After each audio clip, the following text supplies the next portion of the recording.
തിരുവല്ല മേഖലയിൽ 70 ബോട്ടുകളും എത്തിച്ചിട്ടുണ്ട്. എത്രത്തോളം പര്യാപ്തമാകും ഇത് എന്ന് നമുക്കറിയില്ല.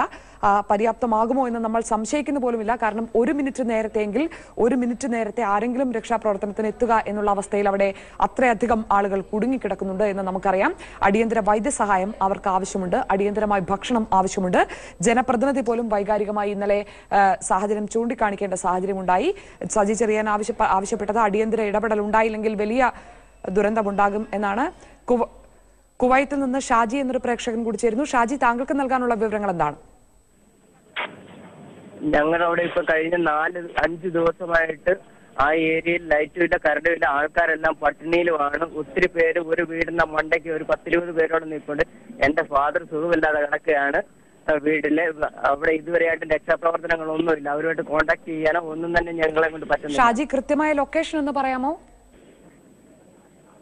തിരുവല്ല പരുമല റൂട്ടിൽ പുളുക്കീഴ് എന്ന് പറയുന്ന സ്ഥലത്താണ്. പുളുക്കി ഓർത്തഡോക്സ് പള്ളിയുടെ കിഴക്ക് വശത്തായിട്ട്, അതായത് പോസ്റ്റ് ഓഫീസിന്റെയും ബാങ്കിന്റെയും അവിടുന്ന് സ്ട്രെയിറ്റ് കിടക്കുന്ന റോഡിൽ കിഴക്കോട്ട് ആ ഉള്ള ഏരിയയിലെല്ലാം ആൾക്കാരും അകപ്പെട്ട് കിടക്കുകയാണ്. അവിടെ ഒന്നും രക്ഷാപ്രവർത്തനം നടന്നിട്ടില്ലെന്നാണ് ഇതുവരെയുള്ള ഞങ്ങൾക്ക് കിട്ടിയിരിക്കുന്ന മെസ്സേജ് ഫേസ്ബുക്ക് വഴിയൊക്കെ. ഒട്ടേറെ കുടുംബങ്ങളുണ്ട്. ഫേസ്ബുക്കിലും ഒട്ടേറെ കുടുംബങ്ങളുണ്ട്. ഭക്ഷണം എന്തെങ്കിലും കിട്ടുന്നതായി സൂചനയുണ്ടോ? താങ്കൾ പറഞ്ഞതുപോലെ ഒന്നും എത്താത്ത സാഹചര്യമാണ്. ഒന്നുമില്ല, ഭക്ഷണം ഒന്നും കിട്ടിയിട്ടില്ല. അവരിപ്പോഴും വെള്ളത്തിന് ഭീഷണി തന്നെയാണ്. അവർക്ക് ഇപ്പം വെള്ളം ആറിനോട് ചേർന്നുള്ള സ്ഥലങ്ങളിൽ വരെ ആൾക്കാർ കെട്ടിക്കിടക്കുകയാണ്. അടിയന്തര സഹായം അവിടേക്ക് ആവശ്യമുണ്ട്. ഷാജി കുവൈത്തിൽ നിന്ന് വിളിച്ചാണ് തിരുവല്ല ഭാഗത്തെ പ്രശ്നങ്ങൾ ചൂണ്ടിക്കാണിക്കുന്നത്. അവിടെ രക്ഷാപ്രവർത്തകരും അടിയന്തരമായി എത്തേണ്ടതുണ്ട്. നമുക്കറിയാം, രാവിലെ മുതൽ നമ്മൾ റിപ്പോർട്ട് ചെയ്യുന്നത് 70 ബോട്ടുകൾ തിരുവല്ല ഭാഗത്തേക്ക് മാത്രമായി ഇപ്പോൾ തിരിച്ചിട്ടുണ്ട്. സൈന്യത്തിന്റെ സാന്നിധ്യം വളരെയധികം ഉയർത്തിയിട്ടുണ്ട്. തീവ്രതയോടുകൂടി തന്നെ തെരച്ചിലും രക്ഷാപ്രവർത്തനവും ഭക്ഷണ വിതരണവും മരുന്ന് വിതരണവും അവിടെ നടക്കുകയാണ്. ആളുകളെ ദുരിതാശ്വാസ കേന്ദ്രങ്ങളിലേക്ക് മാറ്റാൻ തന്നെയാണ് ശ്രമിക്കുന്നത്. തിരുവല്ലയിൽ 70 ബോട്ടുകളുണ്ട്. അതൊരു ചെറിയ കണക്കല്ല. നമുക്കറിയാം, അത്ര തീവ്രമായ തോതിൽ രക്ഷാപ്രവർത്തനം ഉറപ്പുവരുത്തിയിരിക്കുന്നു എന്ന് വേണം കരുതാൻ. ശുഭകരമായ വാർത്തകൾക്ക് വേണ്ടി മാത്രം നമുക്ക് കാത്തിരിക്കാം, സമചിത്തതയോടുകൂടി കാത്തിരിക്കാം. അതേസമയം മനോരമ ന്യൂസ് ഹെൽപ്പ് ഡെസ്കിൽ തന്നെ സഹായം തേടുന്ന ആളുകളുടെ എണ്ണം അത്രമേലുണ്ട്. അധികൃതർ മനസ്സിലാക്കേണ്ടത് അത്രയധികം ആളുകൾ ചെങ്ങന്നൂരിലും തിരുവല്ലയിലും ഇപ്പോഴും കുടുങ്ങിക്കിടക്കുന്നു എന്ന് തന്നെയാണ്.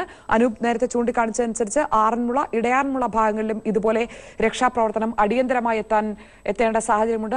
തീവ്രമായൊരു സാഹചര്യം അവിടെയുണ്ട്.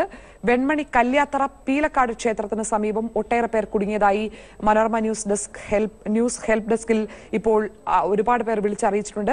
ചമ്പക്കുളം വലിയ പള്ളി എതിർവശത്തെ വീടുകളിലും ഒരുപാട് പേരുണ്ട്. അവരുടെയൊക്കെ നമ്പറുകൾ ഞങ്ങൾ സ്ക്രീനിൽ കാണിക്കുന്നുണ്ട്. രക്ഷാപ്രവർത്തകരുടെ ശ്രദ്ധയിലേക്ക് വേണ്ടിയാണ്. ഒപ്പം സ്ക്രീനിൽ ചെങ്ങന്നൂരിലും തിരുവല്ലയിലും മറ്റു ഭാഗങ്ങളിലും രക്ഷാപ്രവർത്തനത്തിൽ ഏർപ്പെട്ടിരിക്കുന്ന സൈന്യത്തെ ബന്ധപ്പെടാവുന്ന നമ്പർ കൂടി നമ്മൾ കാണിക്കുന്നുണ്ട്. അതുകൊണ്ട് ആരും ഒന്നിനും വേണ്ടി കാത്തിരിക്കരുത്. പക്ഷേ കൃത്യമായ വിവരങ്ങൾ മാത്രം കൈമാറാൻ ശ്രമിക്കുക.